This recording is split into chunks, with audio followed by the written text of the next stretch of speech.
Fifth Dawn was released in 2004 as the third and final set in Mirrodin block. A block being 3 consecutively released sets that are interconnected by their lore and mechanics. Overall, the block is thought of as one of the most broken of all time, and when I recently did a top 10 on Darksteel, the second set in the block, it wasn't hard to see why. More than half of that list had been banned in one format or another, and the scores of the cards on that list were absolutely absurd. So I thought it would be interesting to take a look at Fifth Dawn next to see how it compares. The block is set on the plane of Mirrodin, which was created by Karn, and as a result it is very much focused on artifacts. We certainly saw this in the Darksteel top 10, where nearly every card was an artifact, and while that theme certainly continues in Fifth Dawn, there's a little bit more variety on this list when it comes to card types and color. To be eligible for this list, a card had to receive its original printing in Fifth Dawn. In all, that's 162 cards, and in this video we'll look at the 10 that have left the biggest impact on competitive Magic the Gathering. This video is sponsored by Card Kingdom. Use the links in the description to visit their store.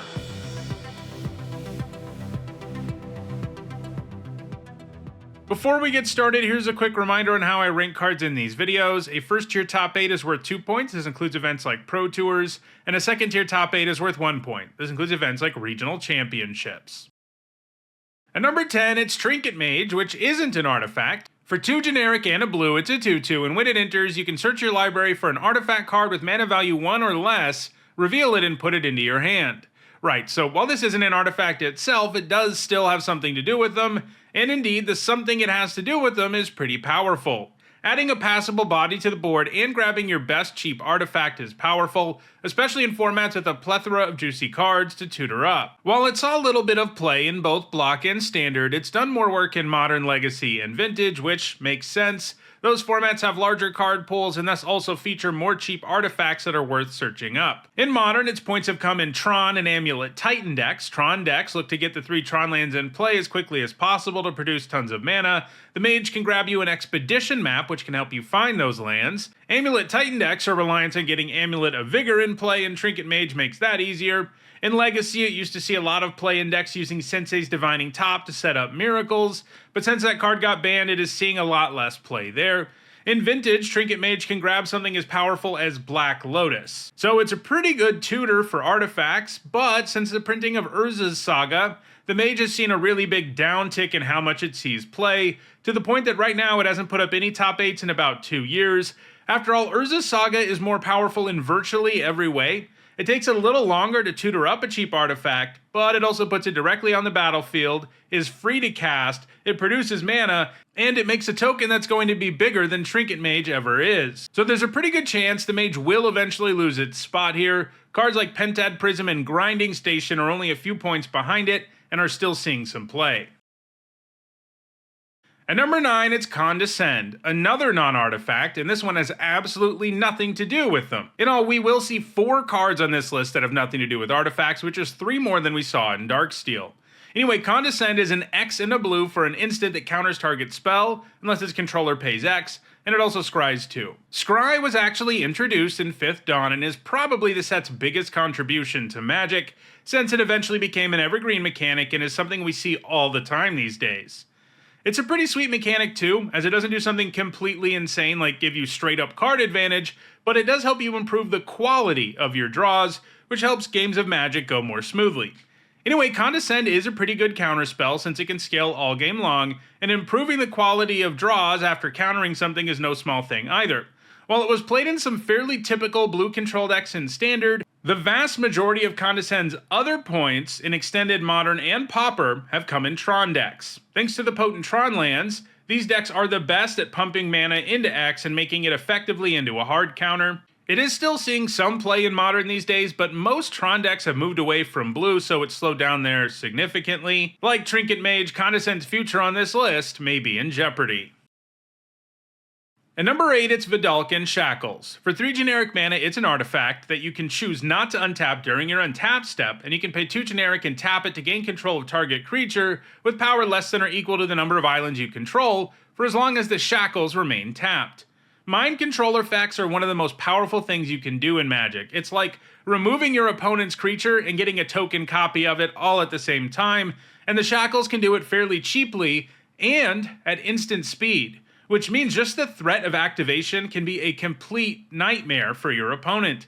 The downside is that you've got to be a very blue deck to really get the most out of the Shackles, but there are plenty of decks willing to go that route anyway. For example, Fairy decks used it in Extended and Modern. More recently, it's been played in blue spell decks in Modern, as well as blue moon decks, prison decks that lock their opponent out of the game, and then can steal the opponent's best creature as the win condition. It even used to be good enough for Legacy and Vintage.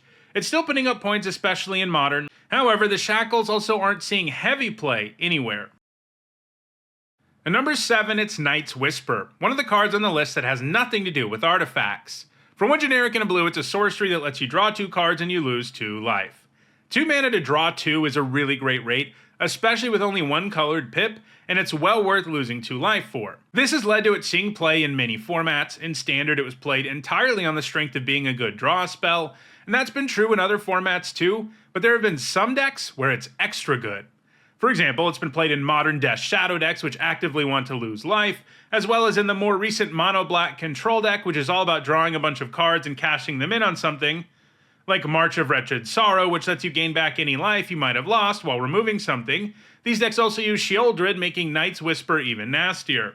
It's also been played in Legacy Doomsday decks, which are all about casting that powerful sorcery and then stacking your deck with 5 cards that just win you the game. This is usually accomplished with efficient draw spells in Thassa's Oracle. Night's Whisper is one of the spells you can use to shrink your deck enough to win with the Oracle. It's been played in a wide variety of Vintage decks too, and that's really saying something that this draw spell is good enough for Magic's most powerful format. While it's appeared in Doomsday decks in that format as well, it's also been used in decks like Underworld Breach and Dimir Control. It's also played in Pauper thanks to later reprints that came at the common rarity. Night's Whisper is actively putting up top 8s in Modern, Legacy, and Pauper, and has had a pretty good last few years, so it may move even higher on the list in the future.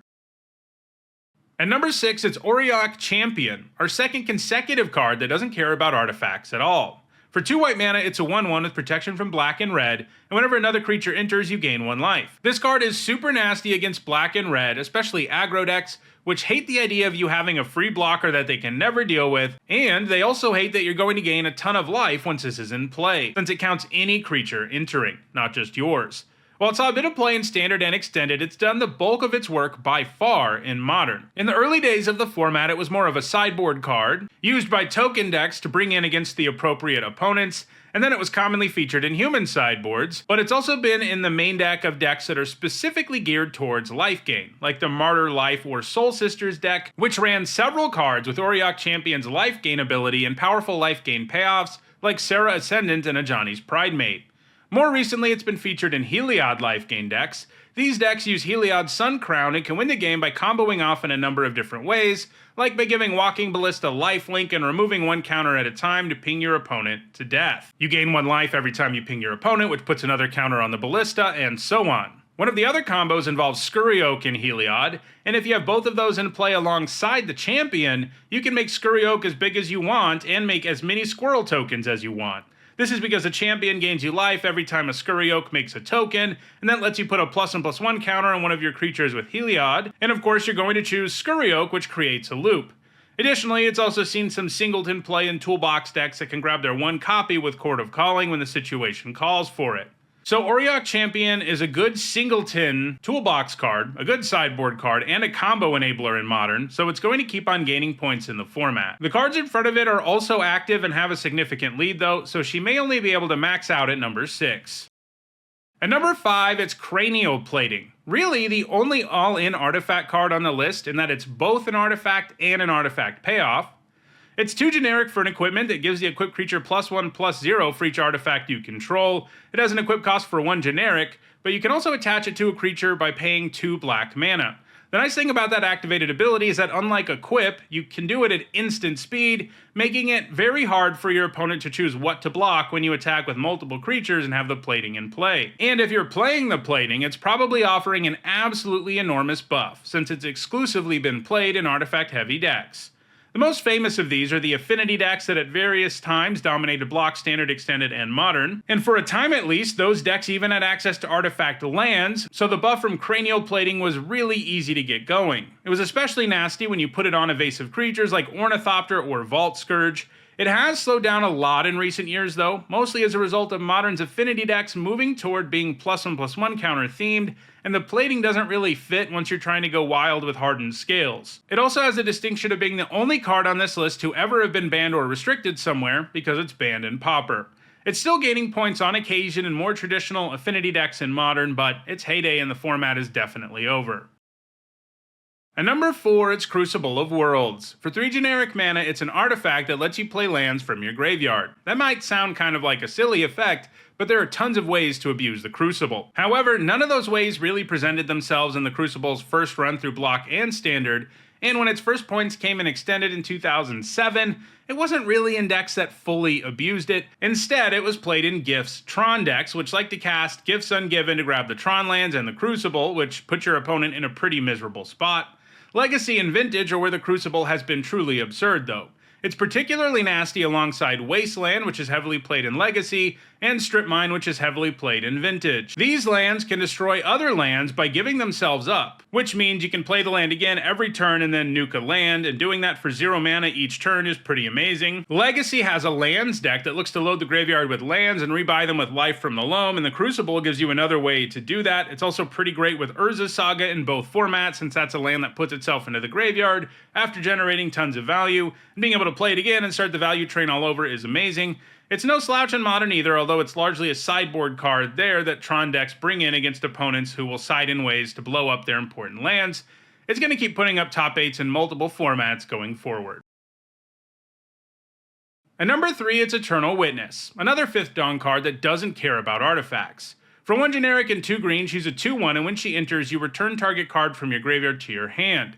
This makes the Witness a great 2-for-1, and she's far more flexible than most cards when it comes to getting something back from the graveyard, since she can grab any card. Green often has limits like getting a permanent, but not Eternal Witness, who can get you back your amazing removal spells too.